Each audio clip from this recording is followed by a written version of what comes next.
Lors de la lecture du testament, j'ai vu mon père m'arracher un chèque de 99 millions de dollars des mains et y mettre le feu. La voix de ma mère a déchiré le silence comme un couteau. Voilà ce qui arrive quand on nous renie. Les flammes ont dévoré le papier. La fumée s'est élevée en volute, comme si elle m'engloutissait. Tout le monde attendait que je crie, que je me débatte, que je m'effondre. Mais je ne l'ai pas fait. Je n'ai même pas cligné des yeux. J'ai juste souri, car ce qu'il brûlait n'était pas réel. Je m'appelle Chloé Carter, petite fille d'un milliardaire. Et ce jour-là, mes parents ont cru avoir ruiné mon avenir. Ce qu'ils ignoraient, c'est que mon grand-père m'avait préparé à ce moment, préparé à affronter la famille qui m'avait trahi, à survivre à l'incendie et à renaître de mes cendres avec bien plus que de l'argent, avec la vérité. Le hall de marbre de Harper & Associates brillait d'un éclat si intense que c'en était presque douloureux à regarder. Mes talons ont claqué sur le sol en entrant. Un son que je n'avais pas entendu depuis des années. J'avais l'impression d'être protégé par une armure. Chaque coup frappé à la porte me rappelait que je n'étais pas là pour supplier, mais pour témoigner. La réceptionniste m'a à peine jeté un coup d'œil avant de désigner les portes vitrées. À l'intérieur, la salle de conférence était déjà pleine. Ma mère, Sarah, était assise, raide comme un piquet, ses perles enroulées autour de ses doigts, les lèvres si serrées que je me demandais si elles allaient craquer. Mon père, Robert, était affalé dans son fauteuil, les bras croisés, une expression renfrognée gravée sur son visage, comme s'il m'attendait depuis le matin. Et Jacob, mon frère aîné, était nonchalamment assis, les jambes croisées, ses lunettes de soleil rabattues sur la tête, comme si c'était un simple brunch du dimanche. Aucun d'eux ne m'a reconnu. Mademoiselle Carter, a dit William Harper, l'avocat de la famille, debout en bout de la longue table en acajou. Sa voix était calme, professionnelle, mais son regard était grave. Merci d'être parmi nous. Nous sommes réunis aujourd'hui pour exaucer les dernières volontés de votre grand-père, Henry Carter. Comme toujours, j'ai pris place au fond de la salle, silencieuse et posée. L'odeur de cire au citron et de vieux cuir flottait dans l'air. Mes mains restaient posées sur mes genoux, malgré les battements de mon cœur qui s'emballaient. Monsieur Harper s'éclaircit la gorge et commença. À Jacob Carter, lut-il en dépliant une page blanche. Votre grand-père lègue le chalet de Jackson Hole et sa guitare Gibson de 1959. Un sourire illumina le visage de Jacob. C'est tout, murmura-t-il. Monsieur Harper ne répondit pas. Il poursuivit d'un ton neutre. À Robert et Sarah Carter, son fils et sa belle-fille. Il lègue l'horloge de parquet classique, sa collection de vinyles et un don de 10 000 $ à une œuvre de charité en votre nom. Le silence fut rompu. Ma mère eut un hoquet de surprise, la gorge serrée par l'incrédulité. Pardon? C'est absurde? Mon père laissa échapper un rire amer. Une blague. C'est forcément une blague. Je fixai la table cirée, laissant leur indignation m'envahir comme une décharge d'électricité statique. Puis le regard de M. Harper croisa le mien. Et à Chloé Carter, dit-il lentement, d'un ton solennel, il lui lègue toute sa fortune, soit 99 millions de dollars. Un silence s'installa dans la pièce. Un silence pesant s'installa dans ma tête. J'aurais juré entendre le bourdonnement des lumières. Hein? Siffla mon père en se redressant brusquement.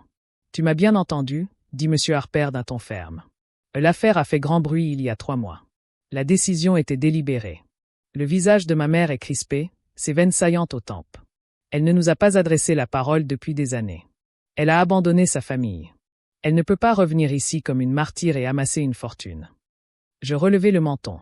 Finalement, je dis, je ne suis pas revenu. J'ai été invité. Jacob renifla en se laissant aller dans son fauteuil. Grand-père avait juste pitié de toi, Chloé. La pauvre petite Chloé, qui n'arrivait pas à suivre. Mais Harper fit glisser une enveloppe brune scellée vers moi. Le seau de cire portait encore les armoiries que mon grand-père avait gravées de ses propres. Mains. Pour toi, dit-il doucement. Ses dernières paroles furent claires. Elle resta silencieuse et forte. On ne l'oublierait jamais. Je tendis la main, mes doigts effleurant le seau, au moment même où la main de mon père jaillit sur la table. Ses doigts se refermèrent sur l'enveloppe avant même que les miens ne se ferment. Sa poigne était de fer, ses veines saillantes, comme si le papier lui-même l'avait trahi. Robert, avertit M. Harper d'une voix sèche. Cela appartient à Chloé. Mais mon père l'ouvrait déjà en la déchirant, ses gestes sauvages, comme un prédateur vidant sa proie de son sang. Le billet glissa vers lui, un rectangle net d'encre et de promesses. Son visage se crispa tandis qu'il le brandissait et le secouait en l'air comme preuve d'un crime. 99 millions de dollars. Sa voix se brisa, trop forte pour la pièce. C'est la folie. Cette fille ne mérite même pas un parfum.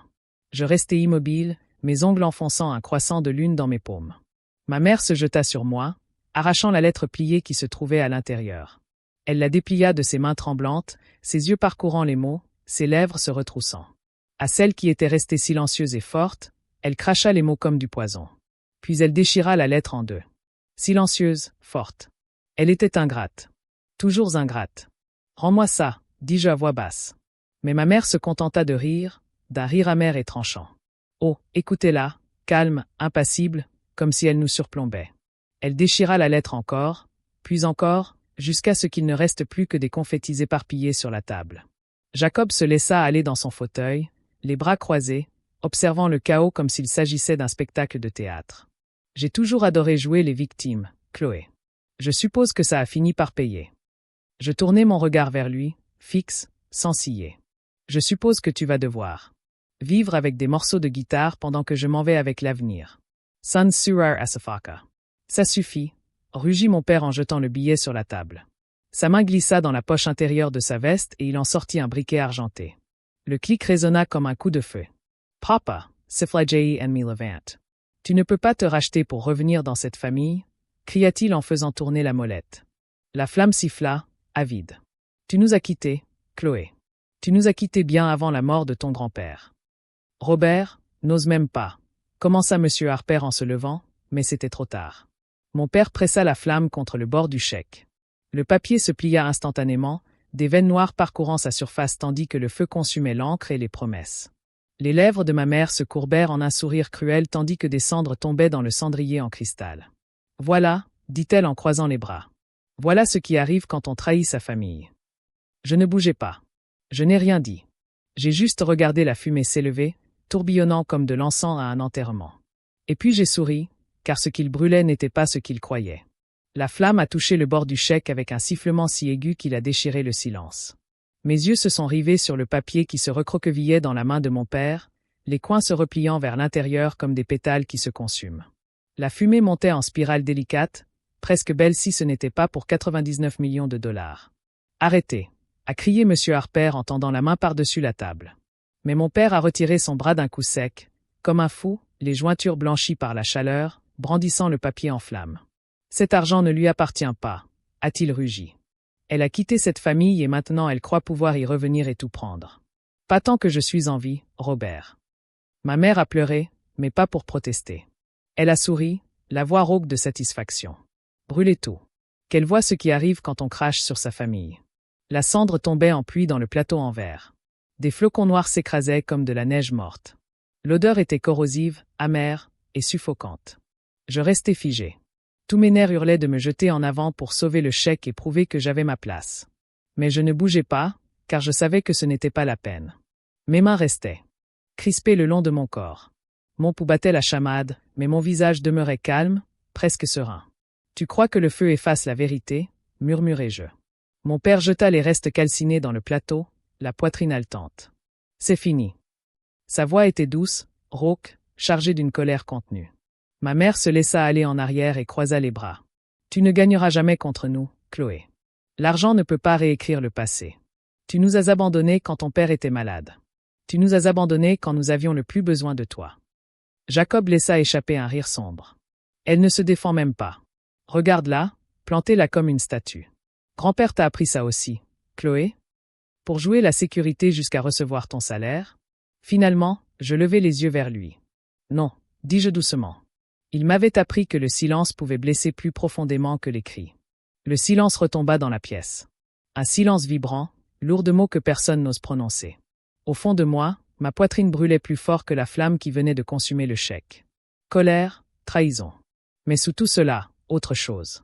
Le triomphe. Car ce qu'ils avaient réduit en cendres n'était qu'un leurre. Une feuille blanche que mon grand-père m'avait laissée pour que je la glisse dans cette enveloppe. Il savait exactement ce qu'il ferait et savait qu'il voudrait détruire quelque chose. Il savait qu'il ne pourrait pas résister au feu.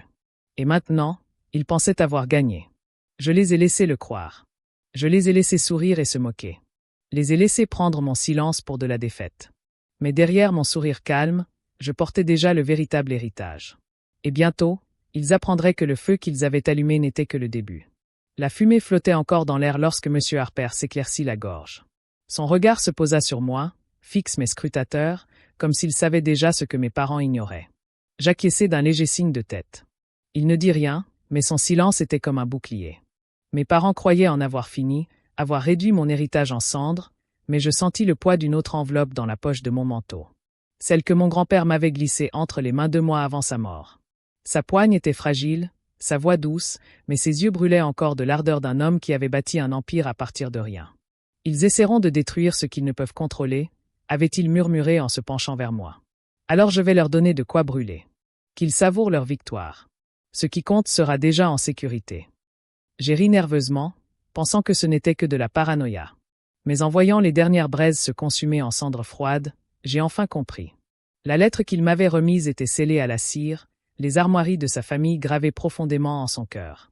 Je l'avais ouverte la veille de la lecture du testament, le cœur battant la chamade comme si je pénétrais déjà en territoire interdit.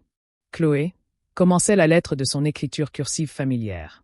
Si tu lis ceci, c'est que je suis parti et que la famille en qui j'avais confiance rôde comme des loups. Le chèque que tu recevras n'est pas le véritable cadeau. C'est un leurre. Ils le brûleront et croiront t'avoir anéanti. Mais la vérité est déjà hors de leur portée. Je pouvais encore voir son écriture, tremblante mais déterminée. Le véritable héritage est assuré, lié à une fiducie à ton nom, protégé par ceux en qui j'ai confiance en dehors de cette famille. Quand le feu s'élèvera, ne panique pas. Souris. Ce sera ta victoire. C'est ainsi que j'avais mené la danse. Non pas par hasard. Du courage, non par défi, mais parce qu'au moment où mes parents avaient allumé ce papier, j'avais su qu'ils étaient tombés dans son piège. J'ai porté la main à la poche de mon manteau et senti le pli de l'autre enveloppe plus épais, plus lourd. À l'intérieur se trouvait une clé gravée du mot Trille. Mon grand-père me l'avait donnée sans autre explication que « Un jour, tu auras besoin de ce mot plus que de l'air. » À maintenant, il résonnait en moi comme un battement de cœur. Jacob se pencha en avant et sourit aux cendres. « Eh bien, Chloé, tu as perdu ta langue. Ou bien tu te rends compte que tu n'es pas aussi spécial que tu le pensais. » Je me tournai vers lui, le sourire toujours aux lèvres. « Non, Jacob. Je sais que tu es aussi prévisible que grand-père le disait. La confusion s'y peignait sur son visage. Mais je n'en dis pas plus. Je le laissai mijoter. Car bientôt, très bientôt, la vérité éclaterait au grand jour, plus fort que n'importe quelle flamme qu'il pourrait invoquer. Le lendemain matin, le bruit de marbre du cabinet d'avocat avait laissé place au calme feutré de la banque privée Langford. De l'extérieur, le bâtiment paraissait ordinaire, briques rouges, grilles en fer, lierre grimpant le long des murs. Mais à l'intérieur, c'était une véritable forteresse. L'épaisse moquette étouffait les sons, et l'air exhalait une légère odeur de cèdre et d'encre. « Mademoiselle Carter », annonça la réceptionniste après avoir scanné ma carte d'identité. Son ton s'adoucit tandis qu'elle lisait le dossier. « Vous êtes là pour le dossier numéro 12. Monsieur Adams vous attend. » Monsieur Adams, le vieux confident de mon grand-père. Il attendait près de l'ascenseur, les cheveux argentés impeccablement coiffés, le dos aussi droit qu'il y a des décennies. « Chloé » me salua-t-il d'un petit hochement de tête, d'une voix posée. Henri avait préparé cela bien avant de mourir. « Suivez-moi. » Nous descendîmes en silence, l'ascenseur gémissant comme s'il portait le poids de secrets. Mes paumes s'humidifièrent, non de peur, mais d'anticipation. Grand-père avait fait confiance à cet homme. Mais il m'observait. Le coffre s'ouvrit dans un sifflement mécanique, l'air froid me caressant le visage. La pièce s'étendait devant moi, tapissée de boîtes métalliques, chacune marquée d'un numéro discret. Monsieur Adams me conduisit à l'une d'elles.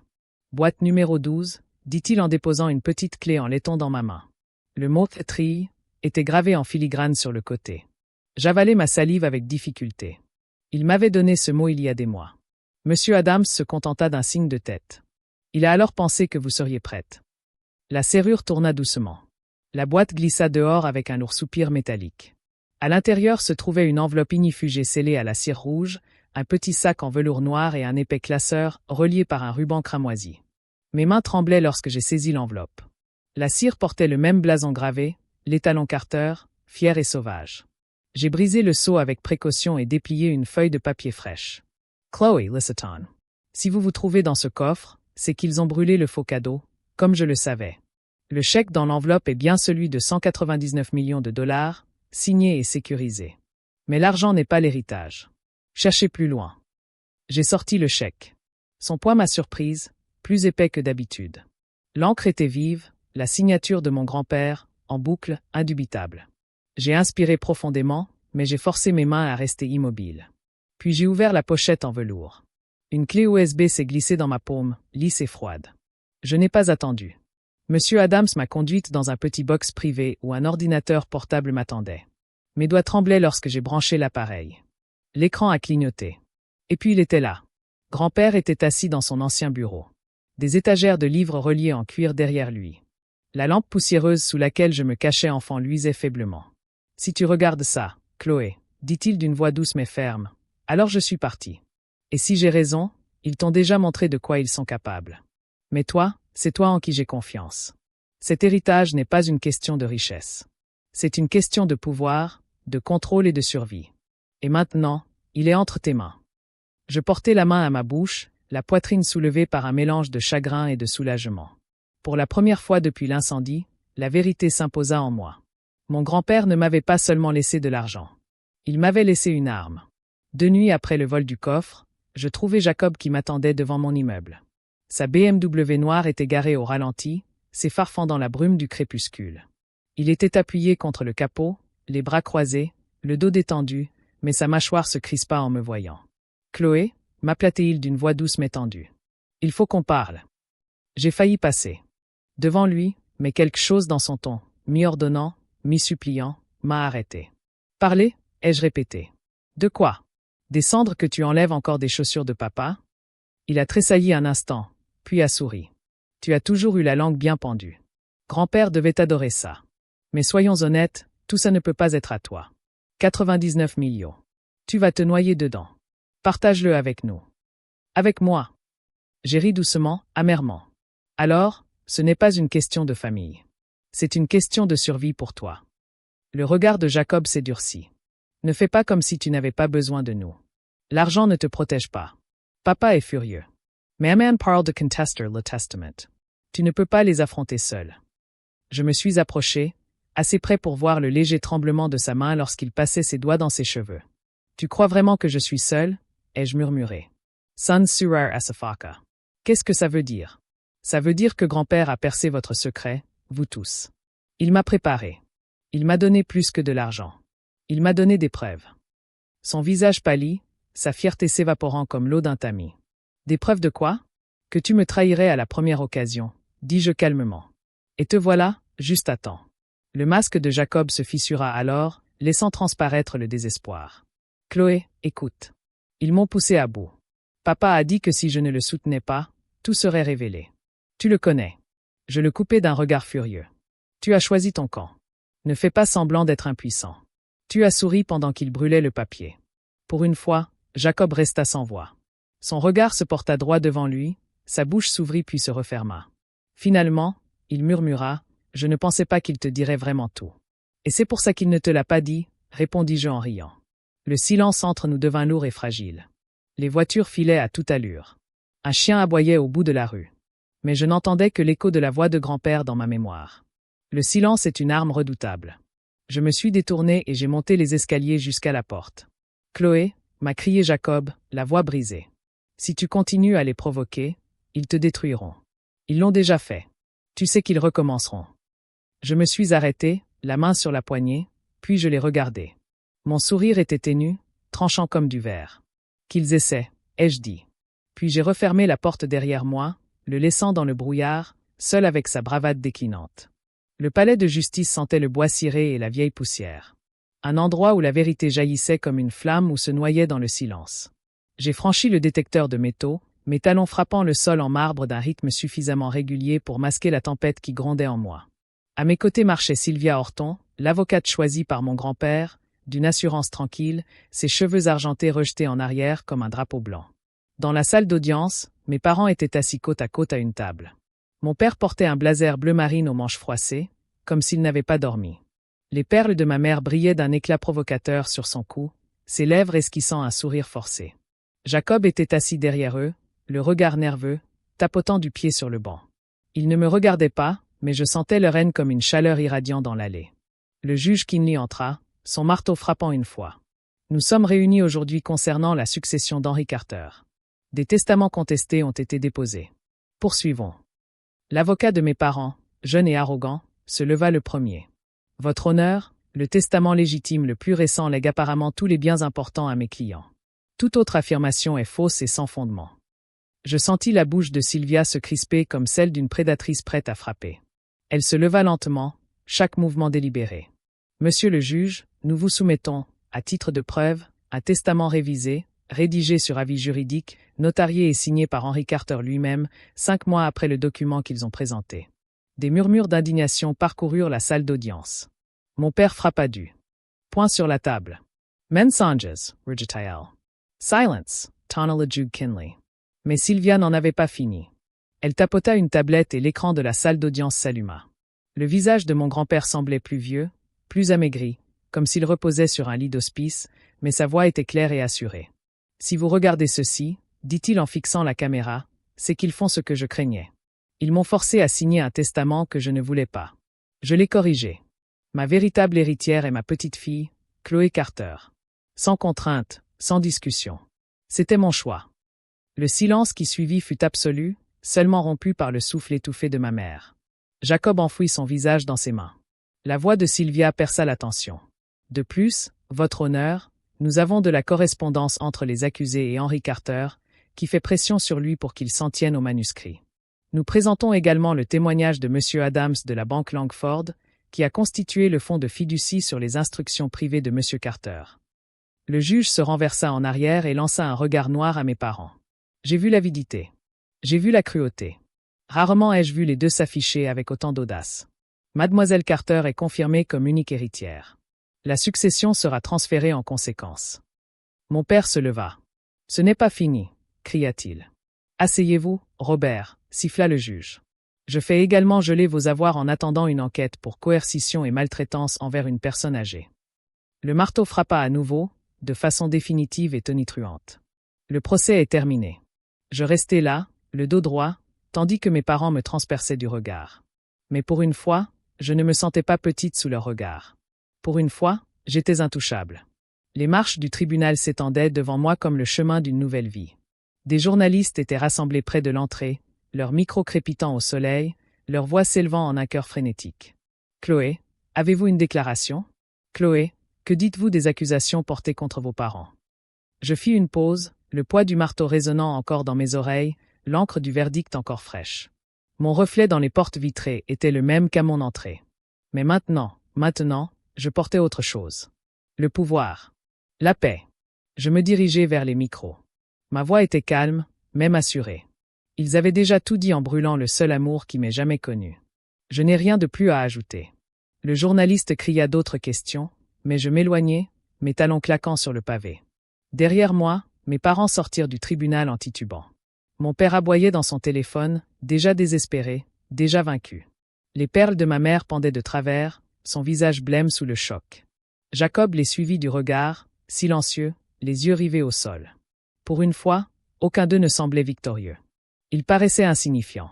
J'atteignis le trottoir et inspirai profondément. La ville bourdonnait comme toujours, les klaxons, les passants pressés, mais l'atmosphère était différente, comme si le monde lui-même avait changé. Dans mon sac se trouvait la véritable enveloppe contenant les documents légaux, les actes de fiducie, et la dernière vidéo de mon grand-père, toujours sauvegardée sur la clé USB. Mais le plus précieux n'était ni l'argent ni les papiers. C'étaient ses propres mots, le silence est la lame la plus tranchante. Ce silence m'avait porté à travers l'épreuve. Il avait survécu à leur fureur, et c'est grâce à lui que j'étais ici, libre.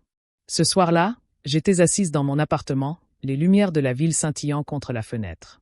J'ai déballé la vieille écharpe que mon grand-père m'avait offerte à 10 ans, encore légèrement imprégnée d'une odeur de cèdre. J'ai rangé le vrai chèque et la clé USB dans le coffre-fort au fond de mon placard, je l'ai verrouillé, puis je me suis assise à mon bureau avec une tasse de thé enfin refroidie. Pendant des années, je m'étais sentie effacée, mise à l'écart, réduite au silence, oubliée.